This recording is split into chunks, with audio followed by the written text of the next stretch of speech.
Hi everyone, welcome back to our channel Sri world. ఈరోజు మనం వెల్లూరులో చూడదగిన శ్రీపురం గోల్డెన్ టెంపుల్, వెల్లూరు కోట మరియు కోటలోని జలకంఠేశ్వర ఆలయాల గురించి తెలుసుకుందాం. వెల్లూరు తమిళనాడు రాష్ట్రంలో ఉంది.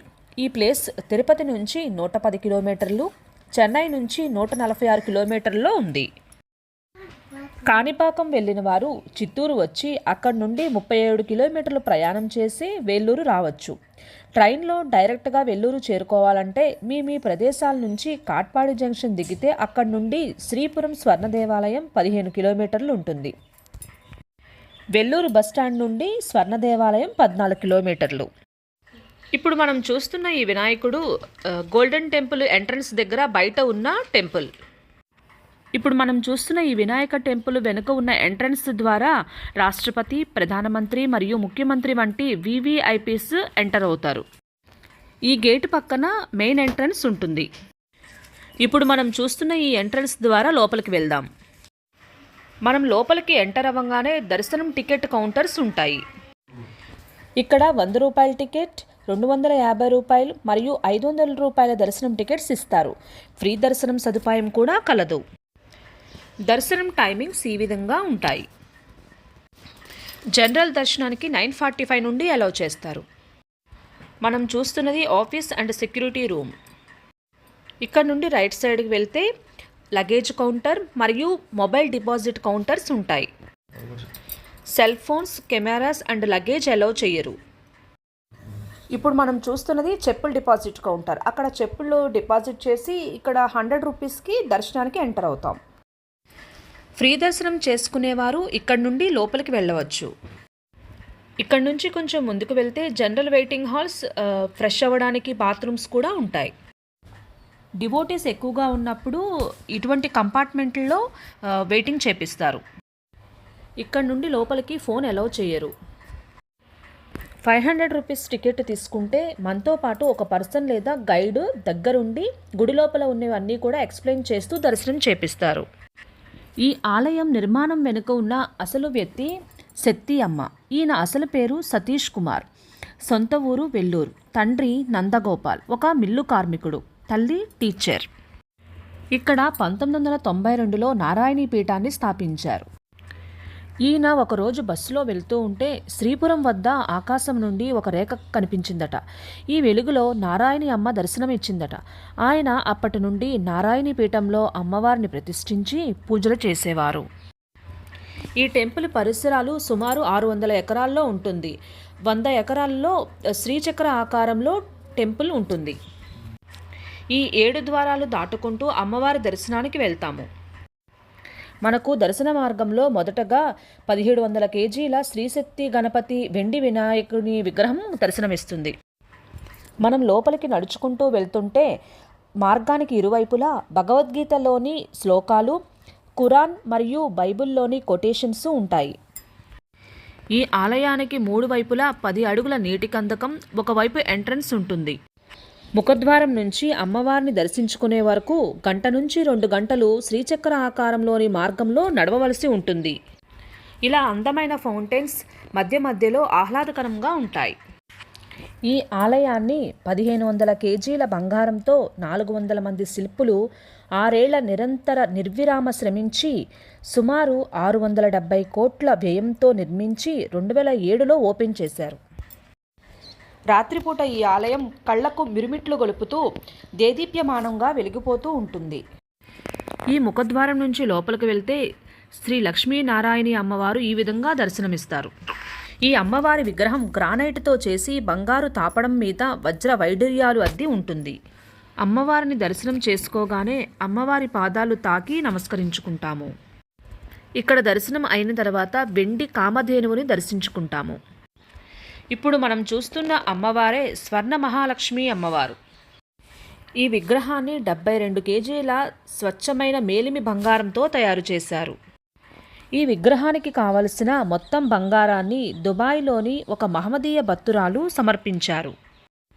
చూస్తున్నారు కదా, ఈ విగ్రహాన్ని చాలా అందంగా, చాలా నేర్పుతో, నైపుణ్యంతో తీర్చిదిద్దారు. ఈ అమ్మవారిని దర్శనం చేసుకునేటప్పుడు మగవారు షర్ట్స్ తీసి లోపలికి ప్రవేశించాలి. దర్శనం చేసుకునేటప్పుడు మన స్వహస్తాలతో అమ్మవారికి అభిషేకం చేయవచ్చు. 100 రూపీస్ ఆ పైన దర్శనం టికెట్ తీసుకున్నవారు అమ్మవారికి అభిషేకం చేసి ఈ విధంగా అమ్మవారి ప్రసాదం ఫోటో పొందవచ్చు. ఈ ఆలయంలోని గోశాల చాలా ప్రత్యేకమైనది. ఈ గోశాలలో మన దేశంలోని అన్ని జాతుల గోవులు ఉంటాయి. రీసెంట్గా మన ప్రధానమంత్రి ఇక్కడ లేని ఒక జాతి ఆవుని తీసుకువచ్చారు. చనిపోయిన తర్వాత గోవుకి ఇక్కడ అంతిమ సంస్కారాలు కూడా చేస్తారు. ఇప్పుడు మనం వింటున్నట్లుగా 72 మంది వేద పండితుల చేత వేదఘోష శ్రీసూత హోమం ఆలయం తెరిచి ఉన్న సమయంలో కంటిన్యూస్గా జరుగుతూనే ఉంటుంది. ప్రస్తుతం ఈ ట్రస్ట్ ద్వారా ఉచిత వైద్యశాల పాఠశాల నిర్వహిస్తున్నారు. ఈ టెంపుల్ నుండి 1/2 కిలోమీటర్ దూరంలో భక్తులకు అకామిడేషన్ కూడా కల్పిస్తున్నారు. ఈ ఆలయంలో ప్రతిరోజు 5 నుంచి 6 వేల మందికి అన్నదానం ఉదయం 7 నుంచి రాత్రి 8 గంటల వరకు జరుగుతూనే ఉంటుంది. ఇక్కడ దర్శనం అయిన తర్వాత ఓల్డ్ మహాలక్ష్మి అమ్మవారి టెంపుల్ దర్శనానికి వెళ్ళాలి. ఈ స్వర్ణ దేవాలయం మెయిన్ ఎంట్రన్స్కు ఆపోజిట్లో కనిపిస్తున్న ఆర్చే ఓల్డ్ మహాలక్ష్మి అమ్మవారి టెంపుల్.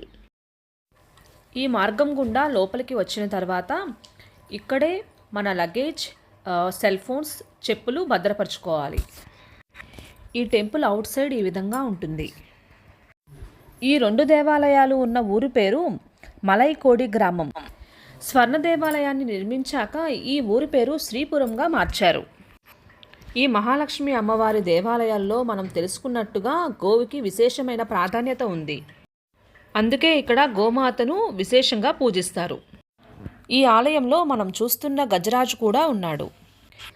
ఈ స్వర్ణ మహాలక్ష్మి అమ్మవారిని దర్శనం చేసుకుంటే అష్టైశ్వర్యాలు సిద్ధిస్తాయని భక్తుల నమ్మకం. ఇప్పుడు మనం ఇక్కడి నుండి 4 కిలోమీటర్ల దూరంలో ఉన్న వెల్లూరి కోట మరియు జలకంఠేశ్వర ఆలయాలను వెళ్ళి సందర్శిద్దాం.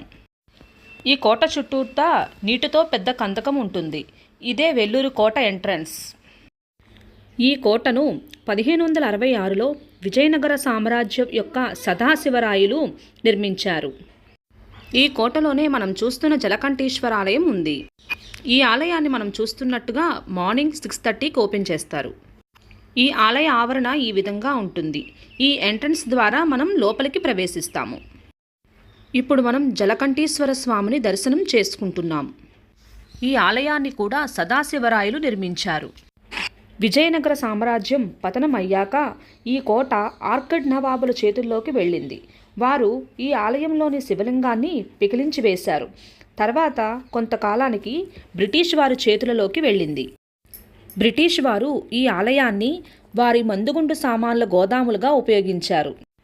1981వ సంవత్సరంలో జిల్లా కలెక్టర్ వ్యక్తిగత మద్దతుతో మైలారు గురూజీ సుందరస్వామి, తంజావూరు రామనరేంద్ర సరస్వతి స్వామి వార్ల మద్దతుతో వేలూరు పట్టణ ప్రముఖులు రహస్యంగా బయట ఉన్న శివలింగాన్ని జలకంఠేశ్వర ఆలయంలో ప్రతిష్ఠించి పూజా కార్యక్రమాలను నిర్వహించారు. ఈ ఆలయానికి లెఫ్ట్ సైడ్న మనం చూస్తున్న ఈ కళ్యాణ మండపం ఉంటుంది.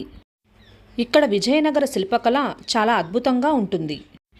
ఈ శిల్పకళను చూసి బ్రిటిష్ వారు మంత్రముగ్ధులై ఈ శిల్పాలను వేటికవి విడదీసి సముద్రాలు దాటించి లండన్లో పునఃప్రతిష్ఠ చెయ్యాలి అని అనుకొని ఏర్పాట్లు చేసుకున్నారు. వీటిని తీసుకువెళ్ళడానికి ఒక షిప్ను ఏర్పాటు చేయగా అది మధ్యలోనే ఆగిపోయింది. ఈ కళ్యాణ మండపంలో శిల్పాలు నాట్యం, దేవతామూర్తులు, ఎద్దు, ఏనుగు వంటి వాటి గురించి వర్ణిస్తూ ఉంటాయి. అప్పటి విజయనగర రాజులు ఈ కళ్యాణ మండపంలో శుభ కార్యక్రమాలను నిర్వహించేవారు. ఈ కళ్యాణ మండపం మరియు ఈ జలకంఠేశ్వర ఆలయంను విజయనగర రాజుల నుండి బీజాపూర్ సుల్తాన్లు, మరాఠాలు, కర్ణాటక నవాబులు మరియు చివరిగా బ్రిటిష్ వారి ఆధీనంలోకి వెళ్ళింది. 1799లో బ్రిటిష్ వారు టిప్పు సుల్తాన్ని చంపేసిన తర్వాత వారి కుమారులు, కుమార్తెలను, భార్యను, తల్లితో సహా ఈ కోటలోనే బంధించారు. శ్రీలంకని పరిపాలించిన విక్రమరాజసింహను, అతని కుటుంబీకులను ఈ కోటలోనే ఖైదీలుగా ఉంచారు. 1806లో బ్రిటిష్పై మొట్టమొదటి సిపాయి తిరుగుబాటు ఈ కోటలోనే జరిగింది. చూస్తున్నారుగా ఇక్కడ శిల్పకళ ఎంత మావలెస్గా ఉందో. ఈ ఆలయానికి రాజుల కాలం నాటి ఇంత పెద్ద తలుపు ఉంటుంది. మేము దర్శనం చేసుకుని బయటికి వచ్చేసరికి ఆలయాన్ని ఈ విధంగా మూసివేస్తున్నారు. ఇది స్వామివారి రథం. మనకి బయట హైవే నుండి కోట, ఆలయం ఈ విధంగా కనిపిస్తూ ఉంటుంది. శతాబ్దాలు తరబడి ఆలయాన్ని మూసివేసిన ఆలయ యొక్క శిల్పకళ, ఈ కోట అద్భుతంగానే ఉంది. ఈ కోట వేలూరు పాత బస్టాండ్ ఆపోజిట్లోనే ఉంటుంది. ఈ కోట నుండి వెల్లూరు కొత్త బస్టాండ్ 1.5 కిలోమీటర్ దూరంలో ఉంటుంది. మరిన్ని బ్యూటిఫుల్ వీడియోస్ కోసం సబ్స్క్రైబ్ మై ఛానల్ ప్లీజ్.